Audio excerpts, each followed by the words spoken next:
Today I stumbled across a video called Sweden is Hell on Earth.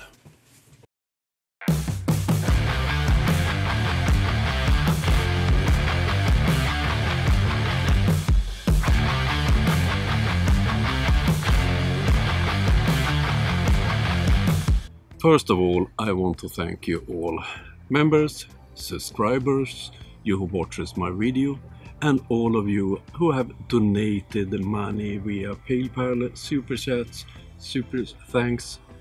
Together we have raised a lot of money to Ukraine. More about that in the description. Let's start the video.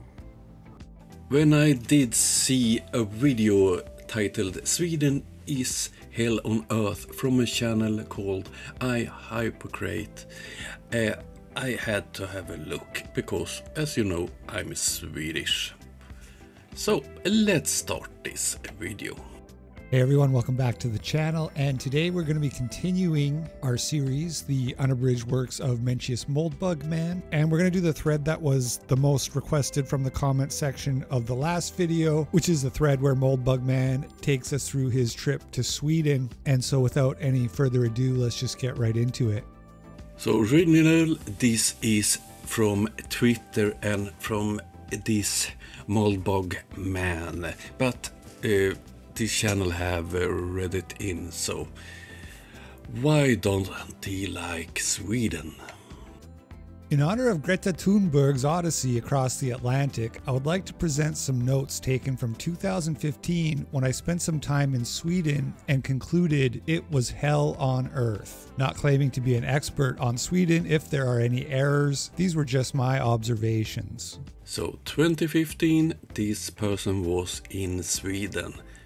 And what did make him think that Sweden is hell on earth? First of all, it is ludicrously expensive. I'm not short of $1 or $2, but every time I bought something, I genuinely felt like I had been gang raped by a squadron of socialist accountants. Beer, $15 US a glass. $15 a glass, he claims. This is a list with the average prices for beer in different cities. On 10th place, you find Stockholm in Sweden on 5.75 pounds. That's $6.92, and those pint prices was from 6 years later than his visit in Sweden. So instead of $15, it's under $7. McDonald's meal, $10. If you have a look at Big Mac index for this year, you will find the prices for Big Macs in different countries, and you find Sweden on place number 4 for the most expensive countries. But look which country I have one place above Sweden. US. Must be a depressing socialist country. 3 stops on the Stockholm Metro, $8. And the real price this year is about $550. And if you compare, for instance, with London, it's $1 higher. You get the idea. Just simple acts like getting on the bus had to be weighed mentally on their costs and whether it was worthwhile or not. Sadly, even simple public transport didn't seem worth it, considering how it was full of inhuman horrors from the world's biggest shitholes. The expense of Sweden segues nicely into my next point, as I believe the two are related. I've never met a more depressed or miserable people. Again, I issue my caveat that I believe most of my observations may only be true in winter, but by Odin, the Swedes are a miserable lot. Walk around Stockholm and everyone looks like they're about to kill themselves. Crucially, everyone looks fucking poor. Everybody walks around in the same shabby, slightly worn utilitarian winter clothes of baggy black, brown, and gray. The general impression I got was that there's a deliberate government policy to make everything so expensive that it impoverishes all and brings everybody into a ghastly egalitarian median. Ghastly egalitarianism would be the main feature of my trip. There are no grand displays of wealth and few options to jettison yourself above the likes of even the most prole of basic travelers, even if you're ready to splash the cash. Sweden is a society that seems to really attempt to pull everyone and everything into a grey middle. This means that although you don't see some of the poverty of London or Paris, you also don't get the nice contrasts either. It's kind of hard to summarize, but if you went, you would see it immediately. I guess nobody can demonstrate their wealth when they are paying $15 for a kebab. I'm glad that we still 7 years later don't pay $15 for a kebab. There is absolutely nothing to do after 5 p.m., which is when everything closes. These lazy socialist opening hours permeate all of Sweden. The only thing open late are bars. That's if you don't mind spending the price of a New York condo on a pint of beer. All closes 5 o'clock? No. Oh dear. This is so stupid. This all pales into insignificance when you stay there for an extended period and are eventually forced to deal with the absolute worst and vile feature that embodies everything that is wrong with Sweden. I'm talking about washing machines. That's right, washing machines. It is not well known outside of Sweden, but their washing machine culture epitomizes everything wrong with that society. A worthier writer than me, perhaps a Scandinavian Hellbeck, needs to write a drama based around Swedish washing machine practice. It's called the Vastuga.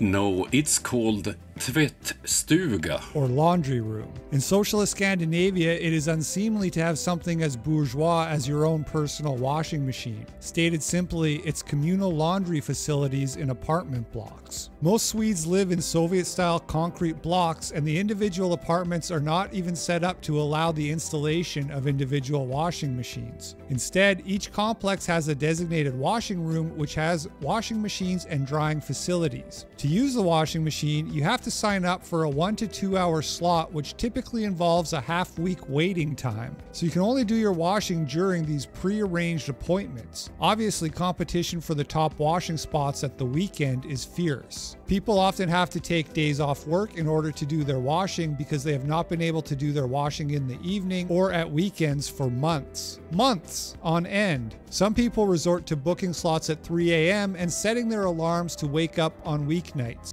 You can have your own washing machine if you want, but if you live and rent apartment, it's quite nice that you have one that you can use for free.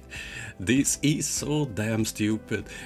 And what do these men know about washing clothes in Sweden? As I understand it, he was here as a tourist. Oh dear. You have to physically be in the room to do your wash, otherwise the sensor turns everything off.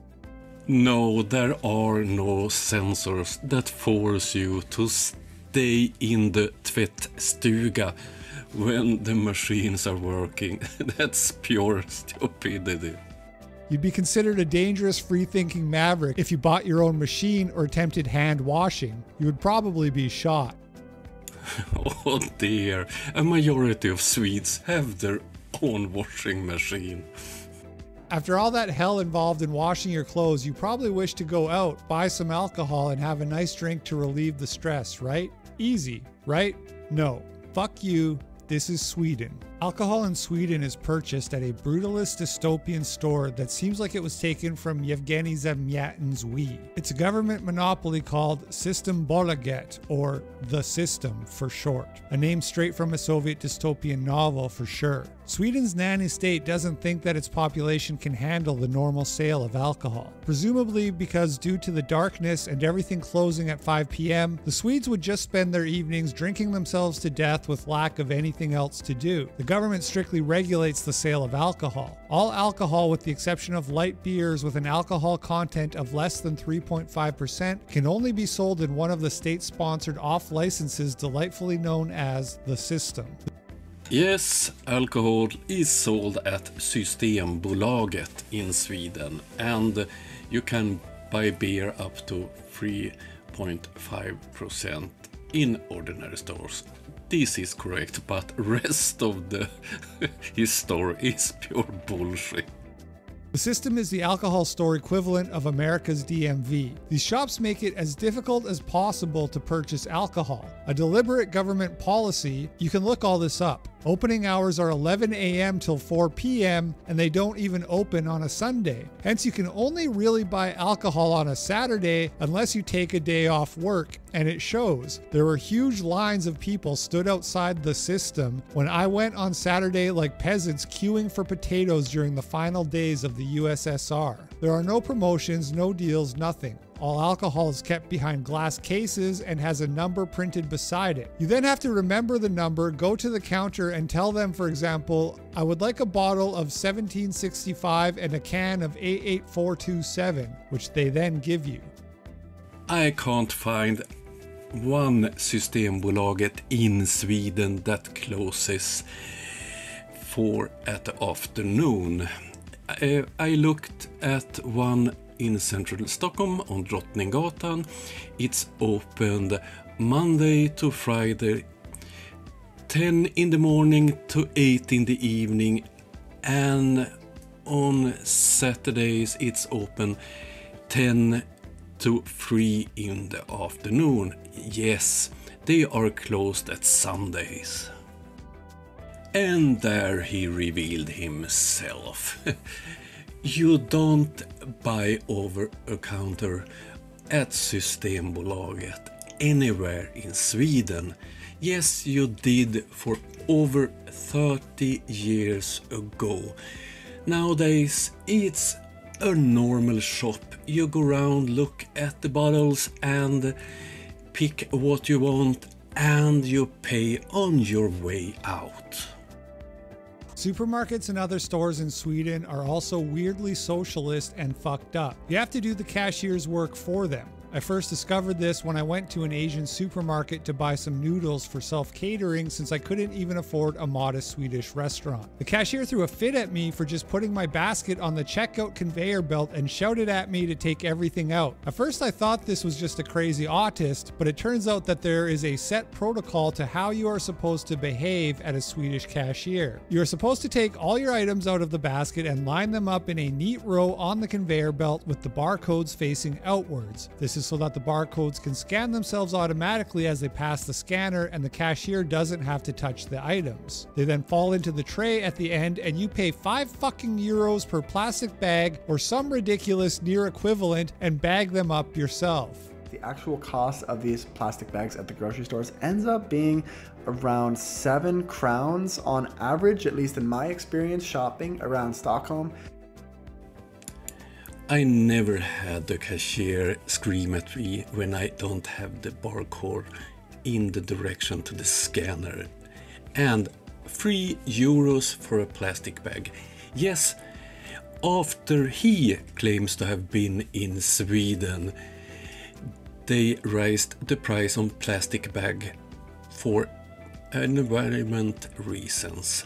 And if you listen to the man in the end of this segment in his own video, he said he paid 7 Swedish crowns for a plastic bag, and that's quite correct nowadays, not 2015.